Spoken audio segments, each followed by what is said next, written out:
My dear student, previous class I already discussed about the hepatitis. Now I will discuss about the chronic hepatitis, chronic liver disease. After this session, there is an interactive question session which will be held on Zoom Cloud. I think all of you enjoy this question session. Before I start my lecture, I want to some pathophysiology of the chronic hepatitis. Very important chapter which is needed in your daily practices because many people or your many relatives died from this disease. Now, what do you mean by chronic hepatitis? Chronic hepatitis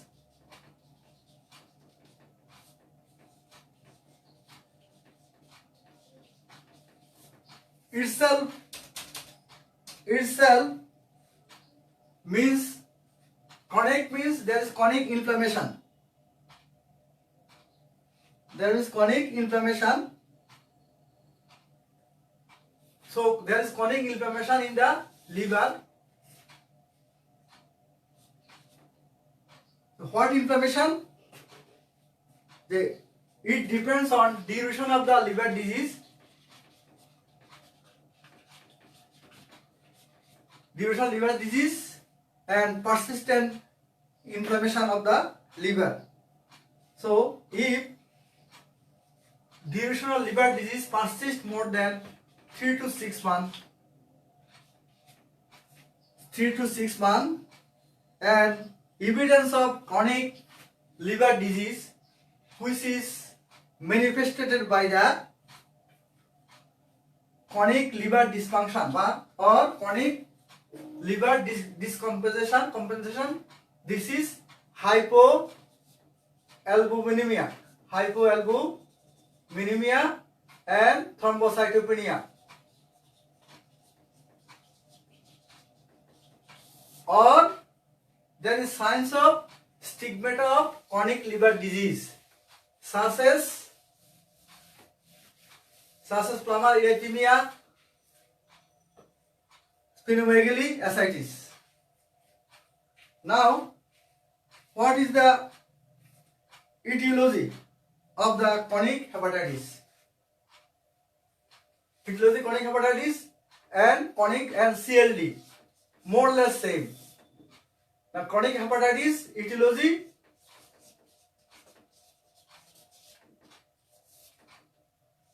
most important is chronic viral infection.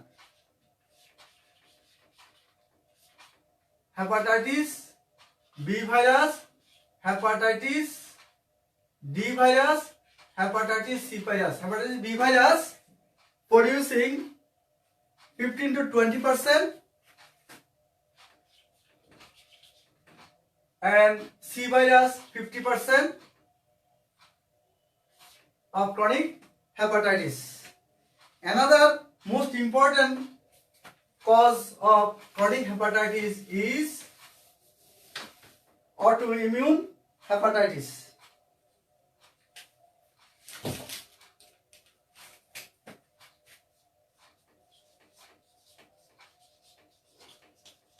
Autoimmune hepatitis,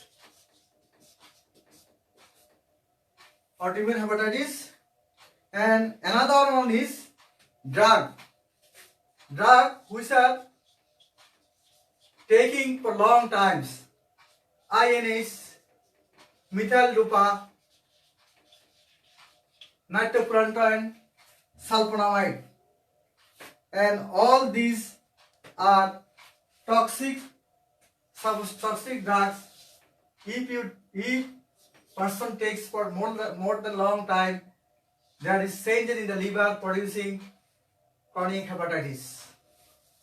And another cause is metabolic cause. This is Wilson disease.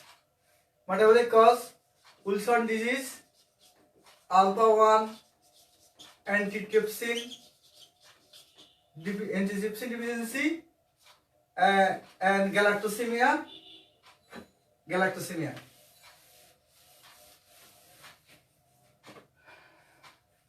And also there is a major group which is called idiopathy.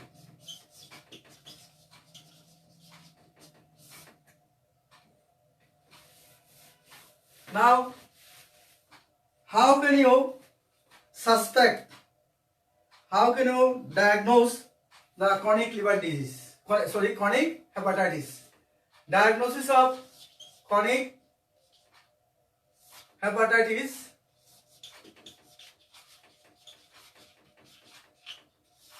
depends on history,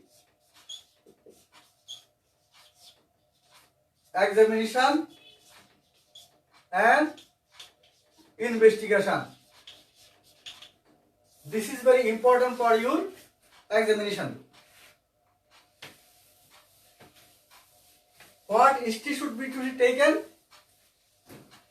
You should take there is history of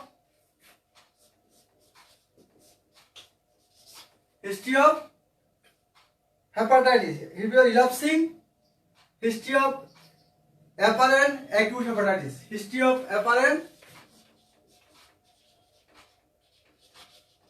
acute. History of apparent acute hepatitis.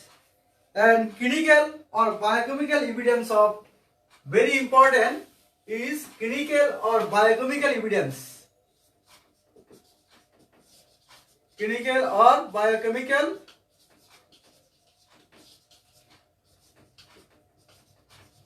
evidence of hepatic dysfunction. Hepatic dysfunction or hepatitis persisting from more than 3 to 6 months. This is now written in 21st nation. And hepatitis occurring after a history of neonatal cholestasis. So these 4 to 5 things very important to diagnose the chronic hepatitis. One is history of apparent hepatitis. History of apparent hepatitis. Number 1, clinical or biochemical evidence of hepatitis lasting for 3 to 6 months. And if there is history of neonatal hepatitis following neonatal cholestasis. Now, physical examination. Physical examination, same as CLD. Same as CLD, and investigation plus treatment, all as like a chronic liver disease. So I will discuss in chronic liver disease. Now, what do you mean by chronic liver disease? Chronic liver disease is spectrum of disorder. It is spectrum of disorder which is characterized by the chronic liver disease, which leads to progressive liver cirrhosis or end-stage liver disease. So that is ongoing. CLD means chronic liver disease. There is chronic inflammation which is persist or ongoing liver inflammation which leads to liver cirrhosis or end-stage liver disease. So it is the spectrum of disorder characterized by the ongoing chronic liver disease which leads to progressive liver disease, either cirrhosis or end-stage liver disease. Now, what do you mean by liver cirrhosis? Liver cirrhosis, there is 3 to 4 criteria, which is include hepatocellular necrosis.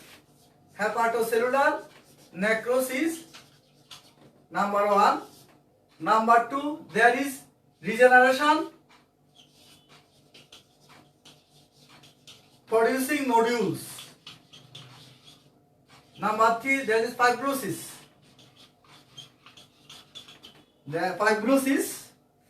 These 3 things constitute the liver cirrhosis.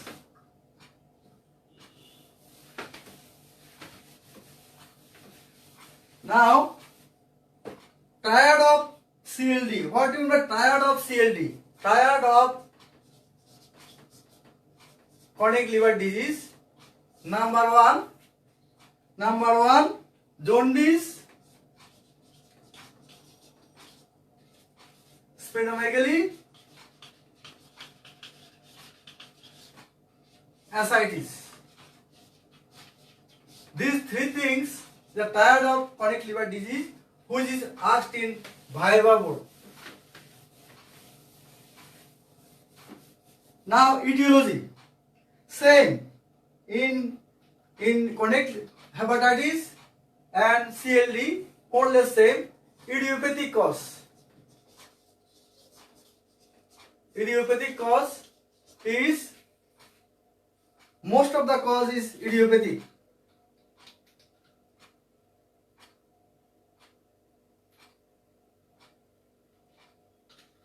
Idiopathic cause. Idiopathic cause more 30 to 65%, and number 2 cause is chronic hepatitis.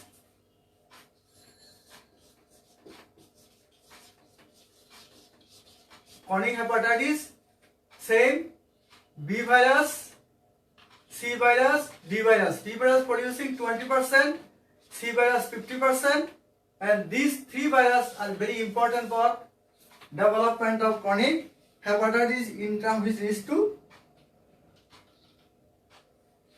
chronic liver disease. Number 3 is autoimmune hepatitis. Number 4, now metabolic. Metabolic means Wilson. Number 5, other disease, biliary atresia.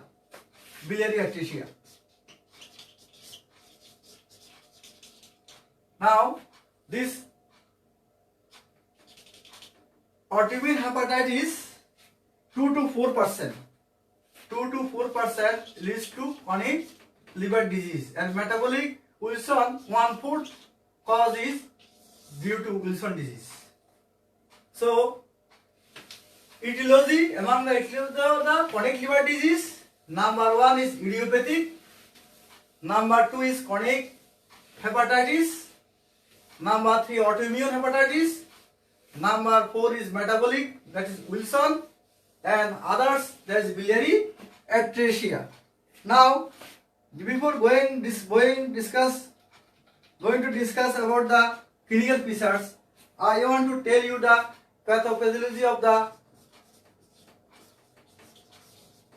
pathophysiology of chronic liver disease. Before going to pathophysiology, I want to refresh your knowledge that what is the function of the liver. You know that is synthetic function. Synthesis mainly protein. So in chronic liver disease there is reduced protein synthesis, reduced albumin, so there is ascites. Reduced clotting factor synthesis, so there is bleeding manifestation.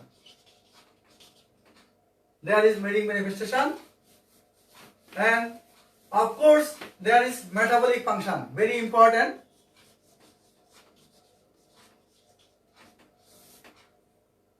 this impaired glucose metabolism give rise to hypoglycemia.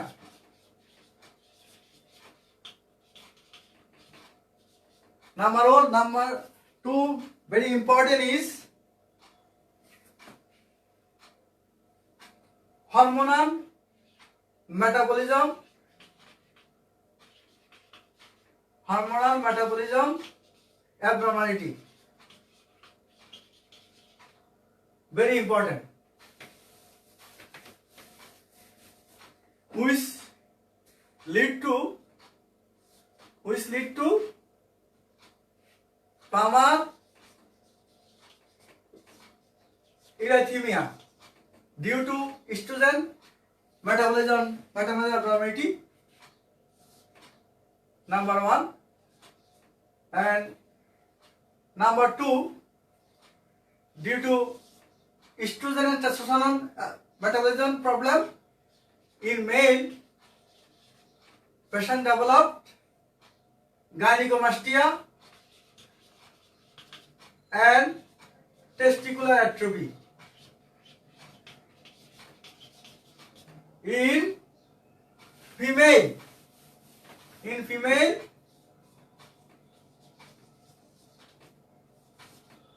there is breast atrophy and amenorrhea.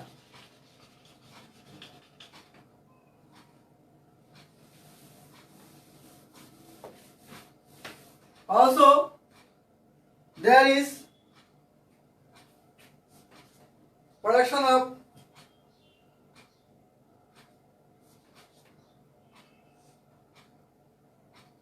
wasting of the thinner and hypothenar eminence, hypothenar muscle.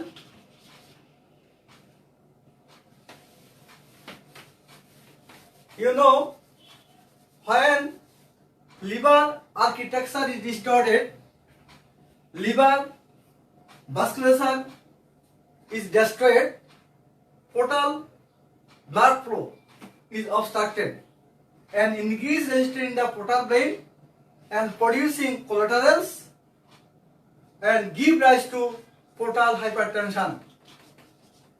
If portal hypertension develops, patient develops varices in different sides, and when ruptured, producing massive hemorrhage, and it also producing ascites, splenomegaly,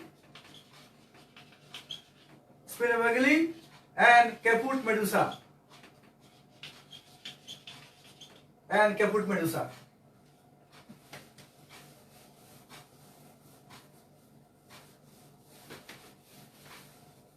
So if there is CLD, these consequences occurs.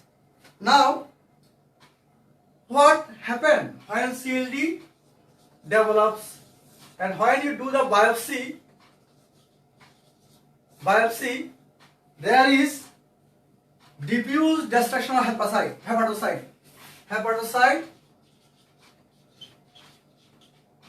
diffuse destruction. Number one, hepatic lobular structure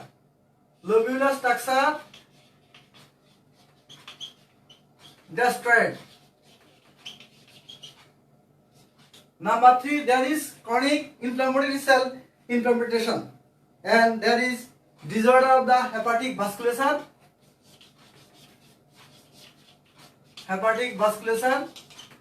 and development of portal hypertension. So, if you do the biopsy, you see the hepatocyte destruction, you see the lobular structure destruction, you see the fibrosis, you see the degeneration of the hepatocyte producing nodules, and also the destruction of the hepatic vasculature. All of these occurs in the chronic liver disease. Now, what is the consequence of chronic liver disease? Consequences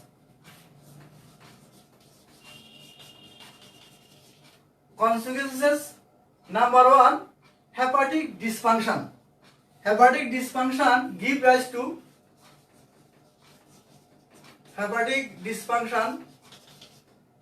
to low albumin, number one. Number two, metabolic dearrangement, metabolic problem. Number three, coagulation factor synthesis reduce, producing coagulopathy and give rise to hemorrhagic tendency. There is hormonal problem.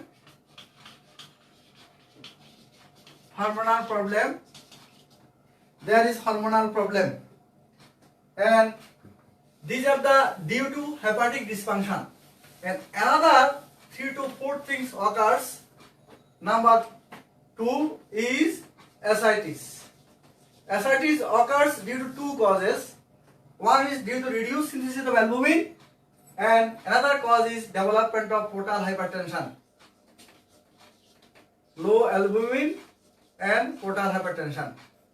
Number 3 sequence is portal hypertension and its consequences. Number 4 is cholestasis. So there is 4 sequences occurs in chronic liver disease. Number 1 is hepatic dysfunction, which leads to low albumin, metabolic problem, bleeding tendency, and hormonal imbalance, circulatory problem. And number 2, patient develop ascites, portal hypertension, and cholestasis.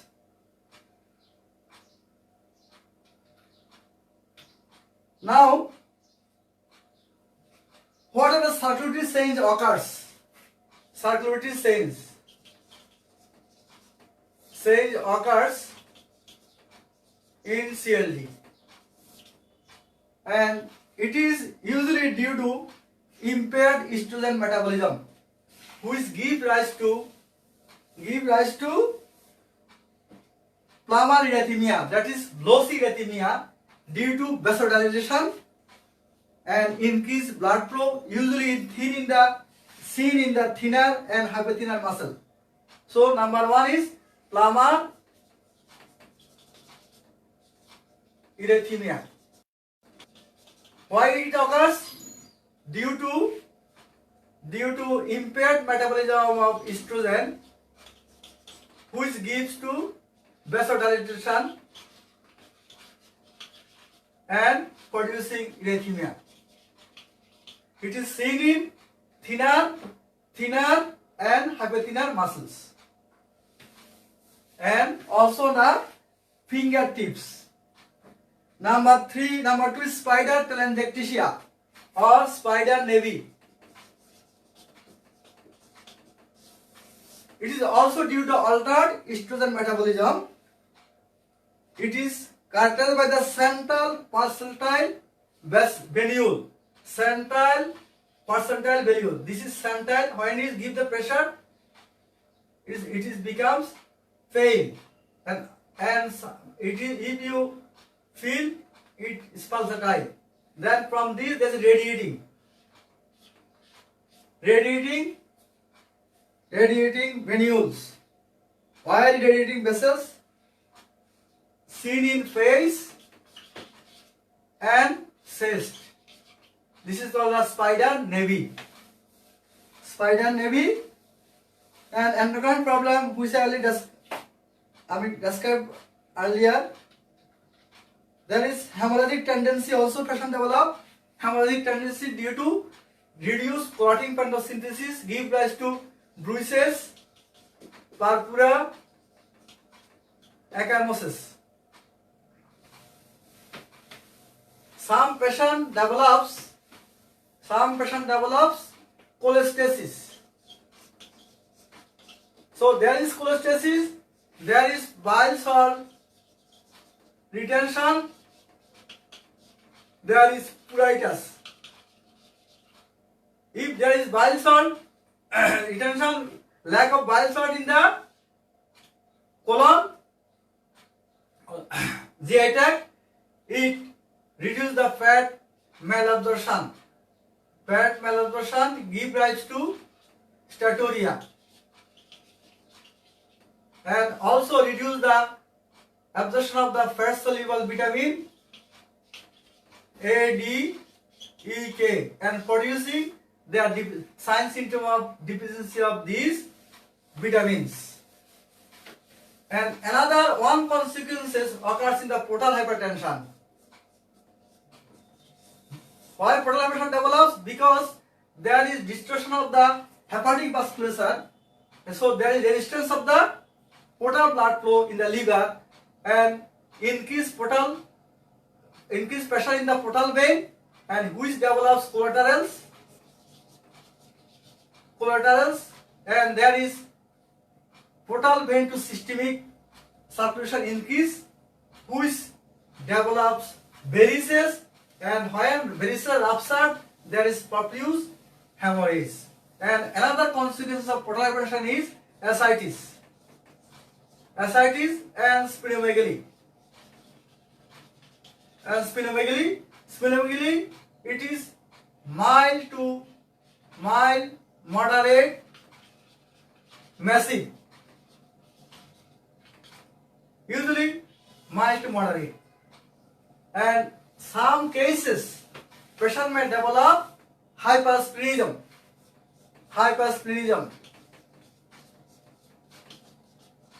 It is asked in Viva board or in bedside clinical cases. What do you mean hypersplenism? Hypersplenism is mild to moderate splenomegaly, gross splenomegaly, huge. Gross splenomegaly, number one. Number two, reduction of the cell, one or more cell in the either RBC or WBC or platelet or three elements in the peripheral blood stream, and after and hyperplasia of the cells in the bone marrow, and after splenectomy, this cellular count cellular element becomes normal. So these 3 to 4 criteria fulfill the hypersplenism. Now I think you will easily remember what is the stigmata of CLD. It is asked in Viva board. Most of you tell the only cutaneous stigmata. Of course, it is very common, but there is other stigmata of the chronic liver disease. The cutaneous stigmata, primary erythema,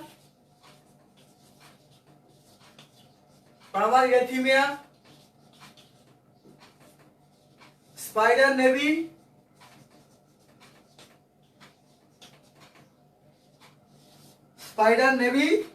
claving,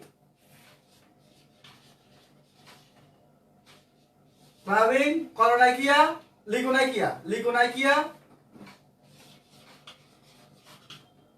Leukonakia. Number 5 is papular acrodermatitis on extremity. Any problem?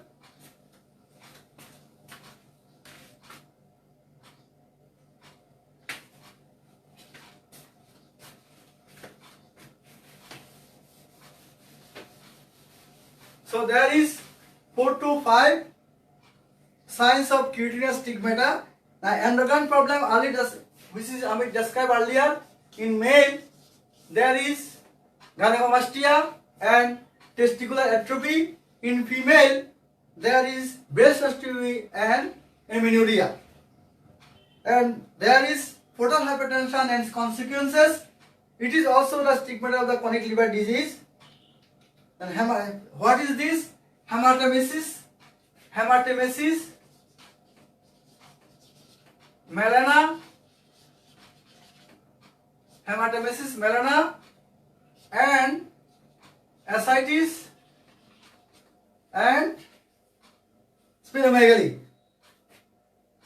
And now what happened to the liver? Very important. What happened to the liver? What happened to the liver?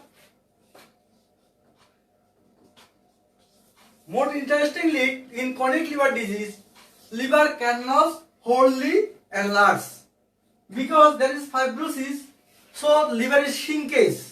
But in left lobar liver, very important, characteristically enlarged. So when you tell to describe the liver in the chronic liver disease, you tell about the liver is small or shrinkage with enlarged left lobe of the liver, which is non-tender, but if nodule and irregular it is surface is present, you think patient have cirrhosis. Now, diagnosis. How can I diagnose the very important, which is very important for your examination? Now, how can you diagnose the chronic liver disease?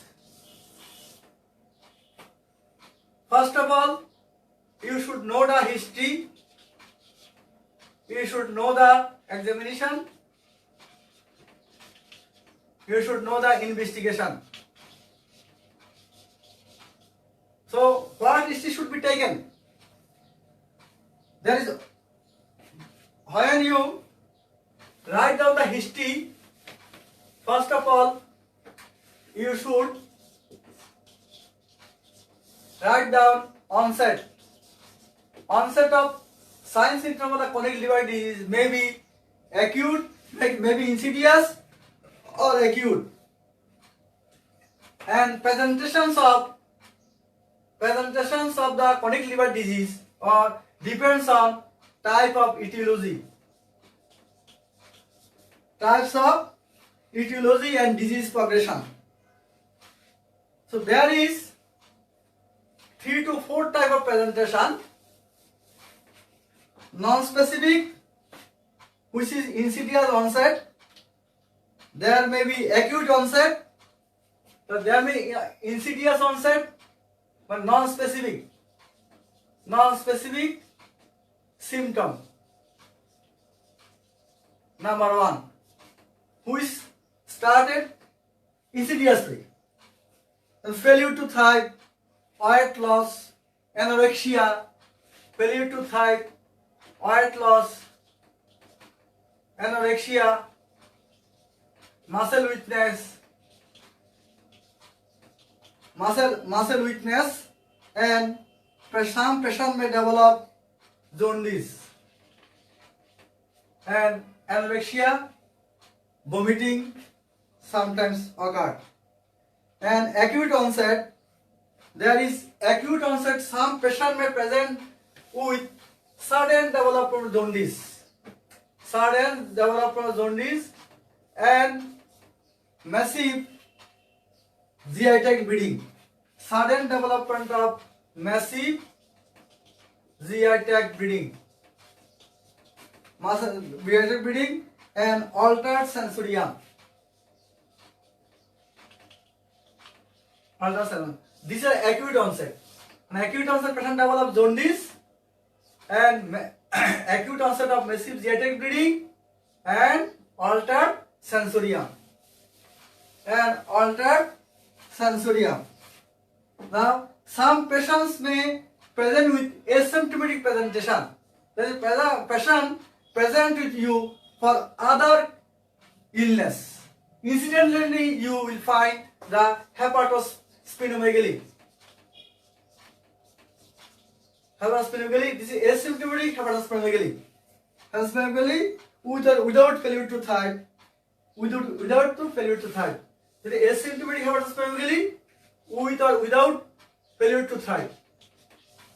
And if you do the SGPT and SGOT, these are increased. The incidental finding. So in presentation, there may be insidious presentation, acute presentation, asymptomatic hepatosplenomegaly with increased hepatic transaminase. And other presentation depends on development of the sign symptom of CLD. that is CLD, that is abdominal distension. Distension means patient develop ascites, and some patient develops hemorrhagic tendency, bleeding manifestation. Some patient may develop due to consequence of portal hypertension. Bleeding rupture varices give rise to hematemesis melena. Hematemesis melena. And some patient may develop hepatic encephalopathy. So, presentation of a chronic liver disease is various presentation. Some are insidious, which may present with failure to thrive, anorexia, nausea, vomiting. Sometimes patient may develop jaundice, muscle weakness. In acute onset, patient may present with sudden acute development of jaundice, massive abrupt onset of massive zeatic bleeding, and altered sensorium. Some patient may present with abdominal distension, that is ascites. Some patient may develop hemorrhagic tendency, bleeding manifestation.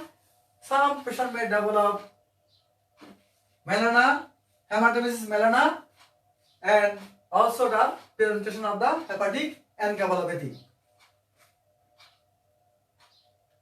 Now, these are the symptoms.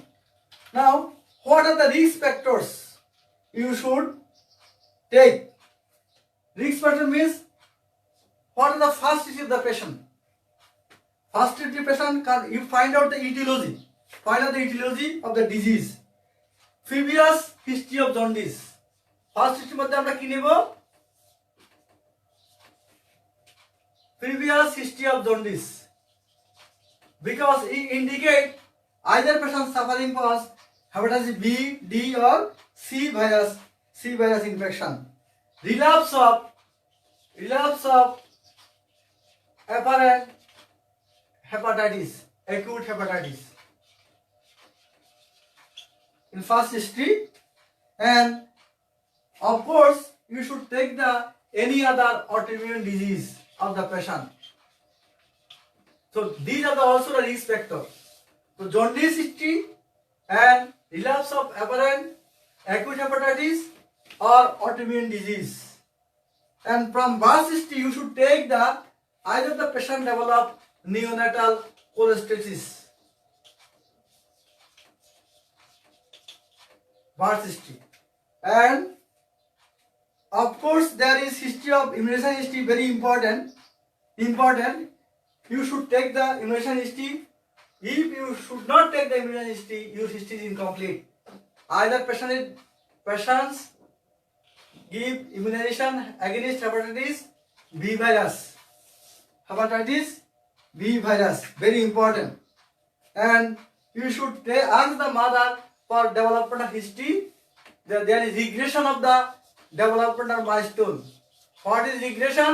That means if patients able to speak or able to hold one object, and mother give the history, he cannot speak, he cannot hold the object, or he is not able to stand.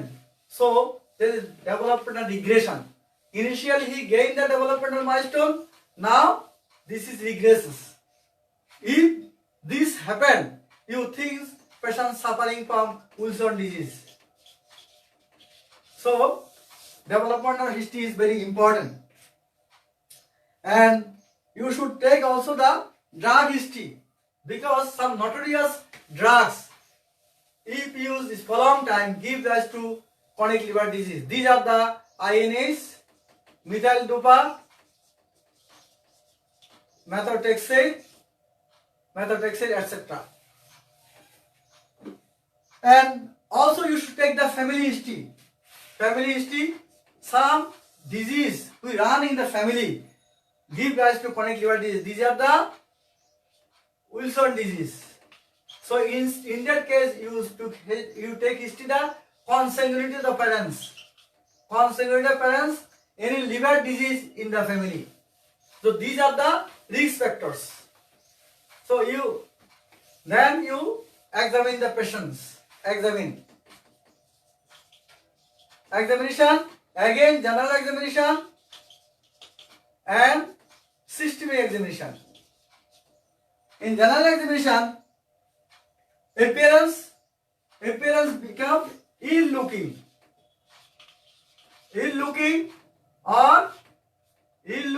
or patient may wasted. And in case of face, what are the face? Face is hepatic face. What do you mean by hepatic face? Hepatic face means hollow, thick, with prominent zygoma. And of course, you look at the pallor. Mild to moderate pallor, jaundice, yes, may be present. Edema may be present. And you look for the cutaneous stigmata of the CLD. That is amarythemia, spider telangiectasia, clubbing, leukocythemia, and wasting of the thinner and hypothinner muscles. And if male, you look for the gynecomastia, testicular atrophy. If female, for breast atrophy. Now you should do the skin survey. Scratch mark due to cholestasis, bruises, purpura, ecchymosis due to coagulopathy. And now you do the vitals. Vitals are usually stable unless massive hemorrhage. Vitals means pulse, temperature, respiration, blood pressure, and CRT, capillary refill time. And anthropometry you should do the anthropometry. If you do the anthropometry, there is growth failure.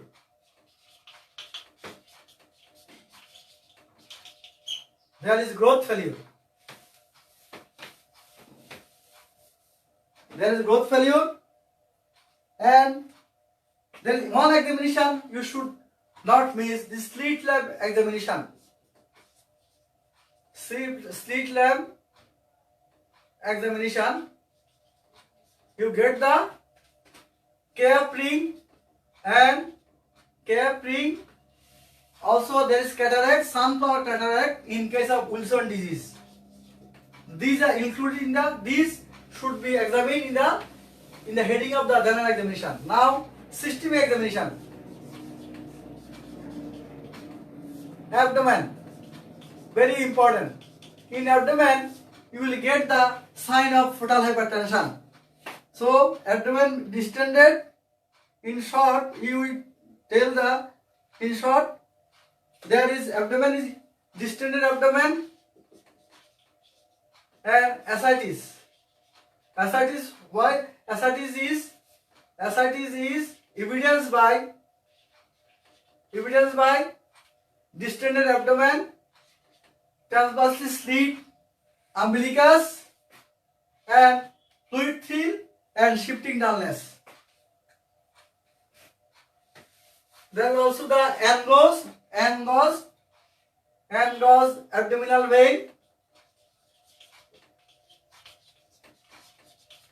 abdominal vein, number 1. Number 2, caput medusa and splenomegaly, mild to moderate or huge, and of course hepatomegaly. But in case of CLD, there is shrunken liver due to fibrosis with enlarged left of the liver. If you get the nodular surface or irregular margin, you think patient suffering from liver cirrhosis.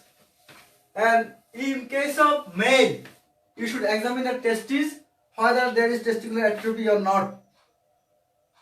Now, I want to tell you the investigation. Investigation.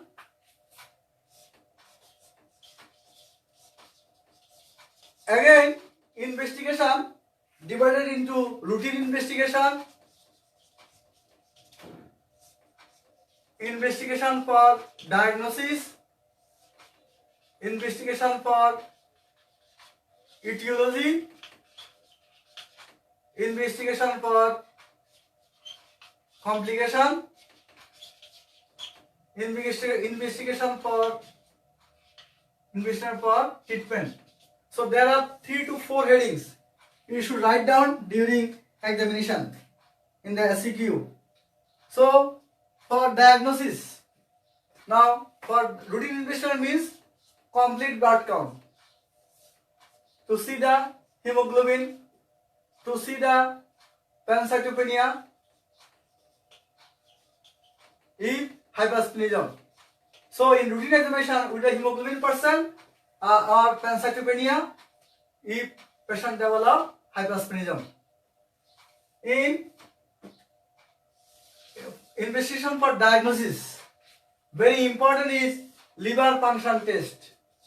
Liver function test, serum bilirubin, both direct indirect, SGPT, SGOT increase, alkaline phosphatase, conjugated bilirubin, and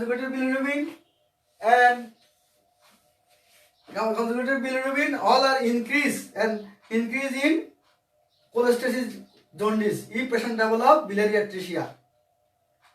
And you also test for coagulopathy, APTT, PT, INR. All things are increased. So, in visual diagnosis, if these things liver function is impaired, you think patient suffering from liver disease. Now, for investigation for etiology. So, another one for diagnosis is ultrasonography of the hepatobiliary system. Ultrasonography of the hepatobiliary system. Ultrasonography of hepatobiliary system. From ultrasonography, we can tell the hepatic architecture, spleen condition, ascites, portal vein condition, and collaterals. So, ultrasonography should be done for diagnosis. And of course, for confirmatory, you should the liver biopsy. From liver biopsy, you may get there is necrosis of the hepatocyte, degeneration of hepatocyte, nodular formation, and fibrosis, and destruction of the hepatic lobular architecture. Now, for etiology, you should do the most important is the chronic viral hepatitis. So you should the viral estimation of viral marker, hepatitis B, hepatitis C and D. Very important viral marker. If this present, you think patient suffering from chronic hepatitis, give rise to chronic liver disease. And also you should think other etiology than such as Wilson disease.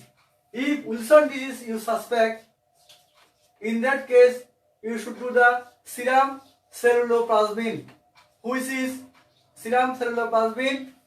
is reduced, and 24-hour urinary copper, which is increased, and you should confirm by the liver biopsy. And if there is autoimmune hepatitis, you should do the autoantibody such as anti-nuclear antibody, anti-smooth muscle antibody, anti-liver kidney muscle antibody.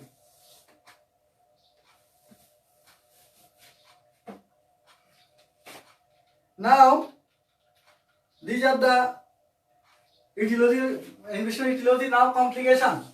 For complication, you should do the endoscopy of the upper GI tract. Very important, endoscopy.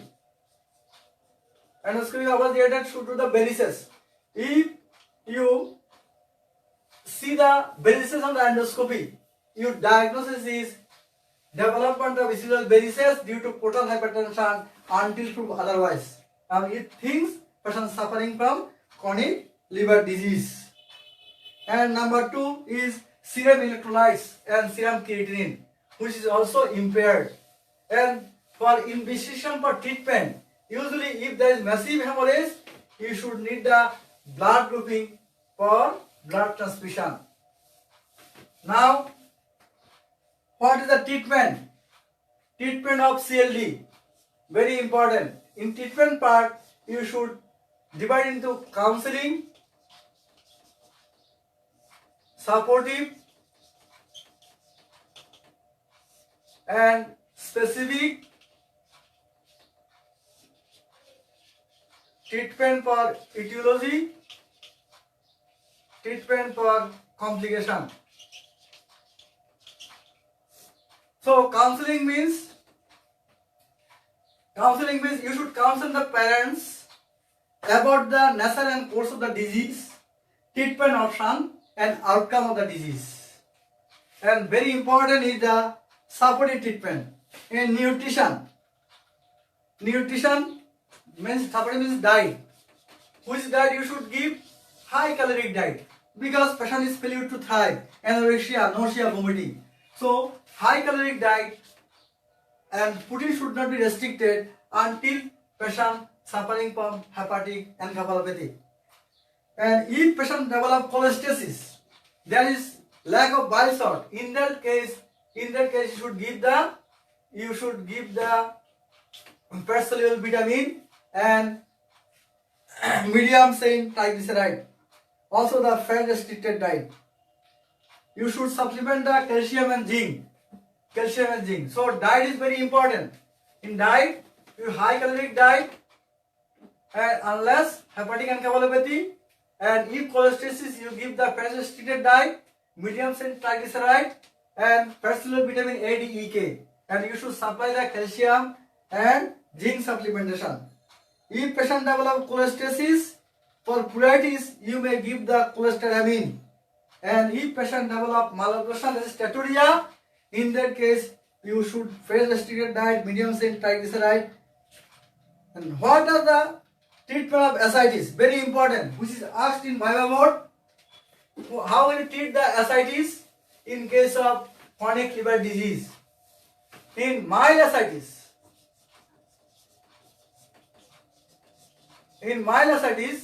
you should do the bed rest, salt restricted,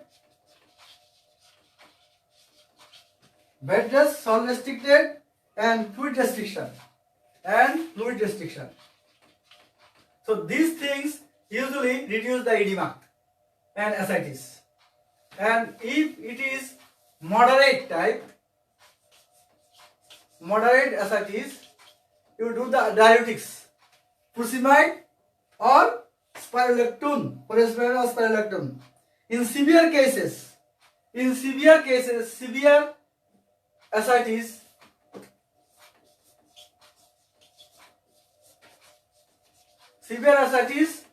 you should do the paracentesis. If severe ascites is producing cardiorespiratory distress, in that case you should the paracentesis. In paracentesis, you remove the 2 to 5 liter over 1 to 2 hours with replacement of salt poor albumin. That means when severe ascites develop, you should do the paracentesis. If patient develop cardiorespiratory distress, you should draw the 2 to 5 liter over 1 to 2 hours, following with low salt albumin infusion. And if resistant case ascites, you should leave-in shunt. You should leave-in shunt. Connection of the peritoneum with internal jugular vein. Leave-in shunt means connection of the peritoneum with internal jugular vein. They are the treatment of ascites in case of CLD. Now, treatment of etiology, treatment of identifiable causes. Very important. If we know the etiology and treat the patient may be cured.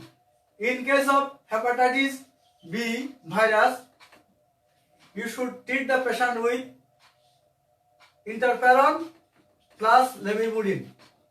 Lamivudine is hepatitis C virus.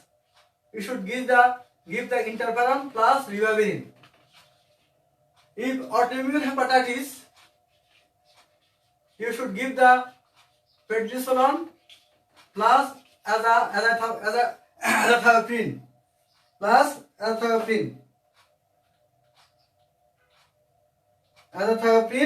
and is Wilson disease, you should give the penicillamine. And in biliary atresia,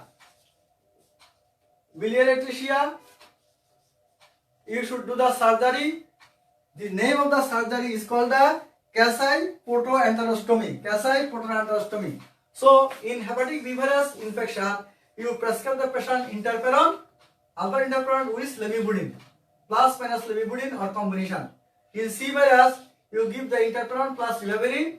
In autoimmune hepatitis, you give the prednisolone plus azathioprine. And in biliary atresia, you should do the operation which is known as Kasai-Porto-enterostomy, and in Wilson disease you treat the patient with penicillamine. This is the identifiable causes. Now, treatment of complication. Complication is present. What complication present? Hepatic encephalopathy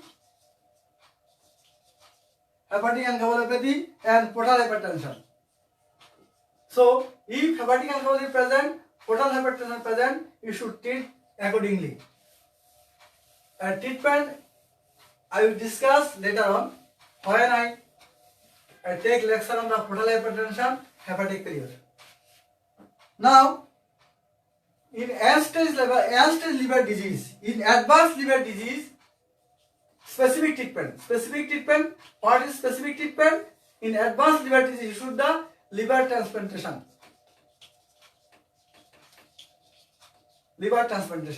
So, in advanced liver disease, the specific treatment is liver transplantation. Now follow up. How can you follow up the patient?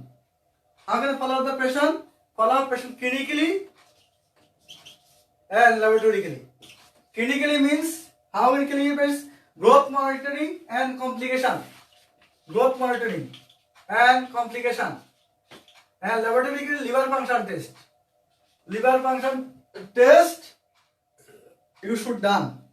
Now prognosis. What is the prognosis?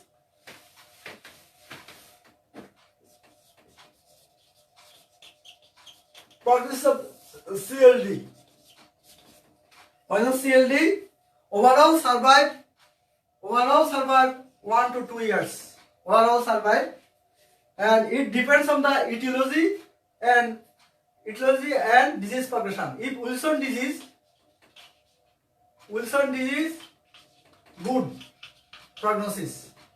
Liver, if you shoot the liver transplantation, long time survival 70 to 90% with liver transplantation. Without liver transplantation, patient died from hepatic failure within 10 to 15 years. So, prognosis depends on the etiology and disease progression. Overall survival rate 1 to 2 years. If Wilson disease is very good and if liver transplantation done, survival rate is 70-90%. Without liver transplantation, patient die within 10 to 15 years due to hepatic failure. My dear student, I think all about the chronic liver disease. So, this question of SEQ questions of your examination, of your final pro examination, very important, and many questions asked from chronic liver disease. So you should know the pathophysiology pathophysiology. You should know the stigmata of CLD.